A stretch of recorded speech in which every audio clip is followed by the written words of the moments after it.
രാവിലെ നമ്മൾ മുറ്റത്തോട്ടൊക്കെ ഇറങ്ങി ഇങ്ങനെ നടക്കുമ്പോഴേ നമ്മൾ ആകാശത്തൊക്കെ പ്രകൃതിയിലേക്കൊക്കെ ഇങ്ങനെ നോക്കുകയാണെങ്കിൽ പല കഥകളും കാണാനായിട്ട് പറ്റും കേട്ടോ. അപ്പോൾ അത്തരത്തിൽ ഇന്ന് രാവിലെ ഞാനിങ്ങനെ എണീറ്റ് നോക്കുമ്പോൾ ഭയങ്കര ശബ്ദം. അങ്ങനെ ഞാൻ മുകളിലോട്ട് നോക്കി കുറേ ഫോക്കസ് ചെയ്തപ്പം എന്താണ് മനസ്സിലാവുന്നത് കേട്ടോ, ഒരു വിറകൊടിയുന്ന ഒരു കമ്പൊടിയുന്ന ഒരു ശബ്ദമാണ് കേൾക്കുന്നത്. അപ്പോൾ അതാ എൻ്റെ ഈ ഒരു ഫ്ലവർ നന്നായിട്ട് പൂവിട്ടിട്ടുണ്ട് കേട്ടോ.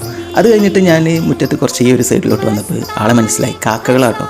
അപ്പോൾ കാക്കകൾ നേരം വെളുത്തിട്ടുണ്ടെങ്കിൽ ഇതാണ് അവർ പരിപാടി കേട്ടോ. അവർ ഒരുമിക്കുകയാണ്. കാരണം ഫുഡ് തേടിയിട്ടുള്ള ആ ഒരു പുറപ്പാടിന് എന്താ പറയുക, കുറച്ചൊരു മീറ്റിങ്ങൊക്കെ കൂടിയിട്ട് അങ്ങോട്ടും ഇങ്ങോട്ടൊക്കെ ഓരോ ആൾക്കാർ പറഞ്ഞേക്കുക. അത് കഴിഞ്ഞിട്ട് ഞാനിങ്ങനെ മുറ്റത്ത് കുറച്ച് നടക്കാമെന്ന് വിചാരിച്ചിട്ട് അങ്ങനെ ഞാൻ ഈ ഒരു ക്രോട്ടൺ പ്ലാന്റിൻ്റെ അടുത്ത് എത്തിയപ്പോൾ അതിൻ്റെ മുമ്പൊരു കിളിക്കൂടുണ്ടായിരുന്നു കേട്ടോ, നമ്മുടെ ബുൾബുളിൻ്റെ കൂടായിരുന്നു. അങ്ങനെ ഞാൻ അതിൻ്റെ ഉള്ളിൽ കുറച്ച് നാരൊക്കെ കണ്ടപ്പോൾ ഒന്നിങ്ങനെ നോക്കി. അപ്പം ബുൾബുളിനെ കാണണമെന്നില്ല, നാര് മാത്രമേ ഉള്ളൂ. അവർ കൂടൊക്കെ ഉപേക്ഷിച്ച് പോയെന്ന് തോന്നുന്നുണ്ട് കേട്ടോ.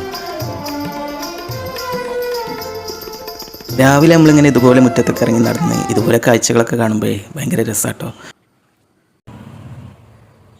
ഗാർഡൻ കാഴ്ചകളും ആവും, അതിൻ്റെ കൂടെ തന്നെ കുറച്ച് നടത്തുമാവും എന്ന് വിചാരിച്ചിട്ടാണ് ഞാൻ ഇറങ്ങുന്നത്. Okay, by.